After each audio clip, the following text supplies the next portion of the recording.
And welcome back to Wisconsin Family. And here we are at the beer stube of Capital Brewery. It's the moment we've all been waiting for. We're going to talk to somebody from Capital Brewery, not just anybody, but one of the brewers here. We're talking now with Zach Faber. Zach, welcome. Hi. Thanks for having us here today. No problem, anytime. Yeah, so you guys just wrapped up Bachfest not too long ago. How'd that go? It went very well. We had a lot of people come through. Weather was perfect. Sure, yeah. You know, and we didn't have to worry about snow removal or anything like that. But we sold a lot of beer and had a good time. That's good, that's good. And Maibach is still on tap. Tell us a little bit about this Maibach. Maibach is just a traditional German Bock. A little bit on the sweeter side, real easy to drink. A little bit higher in alcohol, so you got to be a little bit careful with it. But it's one of our best-selling seasonals for sure. Excellent, and that's still available right now. Yep, it's available for a little bit longer, and then we'll come out with our another one. Why is it like that, where they're available for a period of time and then they change? Is it a seasonal thing? Yep, we have 4 seasonals throughout the year, and so we push them for about 3 months each, and then we just roll them over to the next year.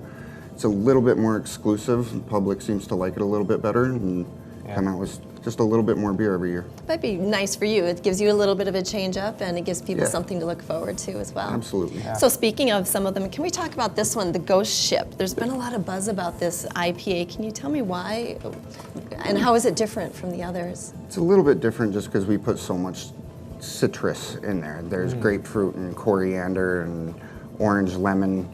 And so it's just a real fun kind of beer. It's 5.6%, real easy to drink. We call it a great breakfast beer, so you can make perfect mimosas out of it or have it with brunch. And it doesn't really drink too heavy. Can you speak to where the name came from? It was just kind of a random name that we came up with. The first IPA we had was the Mutiny.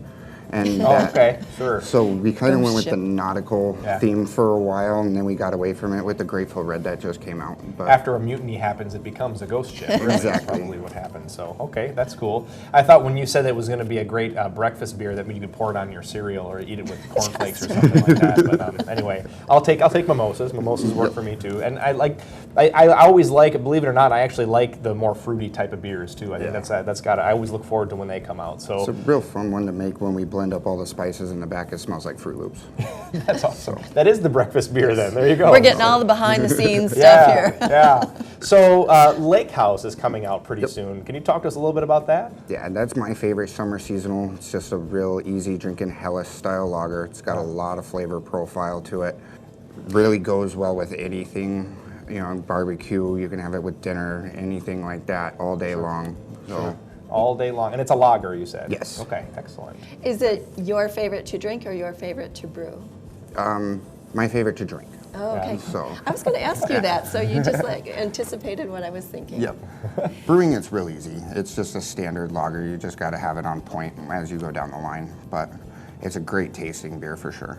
Excellent. Now, Stark Beer Fest is coming up. Now, your beer garden opens in April, but this is going to be in March, and what, the 19th? Yep. Okay.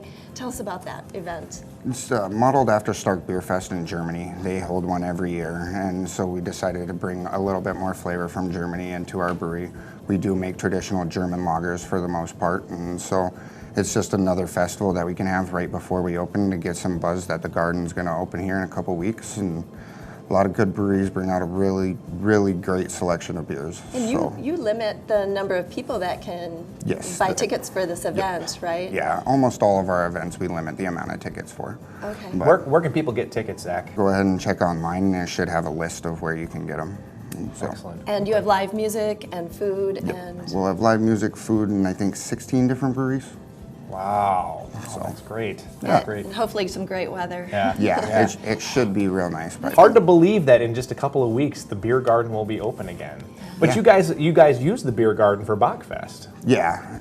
Well, when you put that many people into a place, you got to have a lot of space. Sure. So the beer garden is really the only place that we have that we can hold an event like that. Plus, we have 36 tap handles outside versus the 12 that are in here. Sure, so we can move through lines a little bit faster. So, besides what's going on in the summertime, tours are going on year-round here at Capital Brewery. Give us a few details. What sorts of things can people do when the beer garden is not open and where you're not having special events? We have the Stube open all winter long, and you can come in and just sit around and watch some football, have a good time, or you can jump on a tour. It comes with a couple samples, here behind the bar and get a lot of good information from the back. Usually one of the bartenders leads it, but if you come in on a special weekend, you'll get a brewer or Ashley, our brewmaster, to do it. And so, A learning opportunity. Yeah. Yep, And there absolutely. really is so much to learn about brewing. And there's a lot that goes into it that people don't even realize, especially if you've never done it yourself. So talk to us a little bit about like what the roles are of a brewmaster versus brewer. And what do you do versus what does Ashley do? Can you talk to us a little bit about that? yeah, Ashley really comes up with the recipes. She does Okay. a lot of the handling of the building, but as far as the actual brewing process goes, the brewers take care of it. And so if we have a question or we have an issue with that brew, then we can go ahead and go to her and she'll know how to fix it. But we usually just go off the recipe and everything hits its mark, and we don't usually have too many issues. So she does a lot of this kind of stuff with the PR and Sure. is the face of the brewery. Before the so- cameras were rolling, we were talking about how cleaning is a really big part of your job. Oh, yeah. Can you tell me more about that? Well, every time you use a tank, you have to go ahead and clean it, and then you have to sanitize it. And Right. so doing that is about 75% of our time. And so you've got to go in and rinse it out. And we have horizontal tanks, and so you actually climb inside and scrub them by hand. Wow, really? And so it's a time-consuming effort for Right. sure. Important. Yes, Right. very. So, Important. worth the time. How long have you been brewing? I've been a brewer for 7 years. Okay. So I worked here at Capitol for about 4. Excellent. Excellent. And you enjoy it? Yes, I love my job. How did you get started? Just curious on that. My wife's best friend in Las Vegas, that's where I moved here from, he owned a brewery and needed an extra hand one day, and one day it became 7 days a week. So You never know. Yeah, you never know. So remind us real quickly again when Lake House comes out. What is the date on that? Do we have a date? I do not have an exact Okay. date. We'll start sending it out to the distributors here in a couple weeks. Okay. And so it should be on shelves probably mid-April is Excellent. what I would guess. Mid-April, we can start looking for the Lake House. And the Capital Stark Brewery. Beer Fest, And the Stark Beer Fest is coming up too. Saturday the 19th. Saturday the 19th. Remember, you can get tickets for that. Yep, go on to capitalbrewery.com and get your tickets and find out where you can get your tickets. So, Zach Faber, thank you so much for joining us Thank you, today. It's guys. been a pleasure talking with you. You too. So, that's all the time we have for Wisconsin Family. Thanks for joining us today, and we'll see you next time. Every day is a new beginning. Shine your light. It's a day and the world is waiting.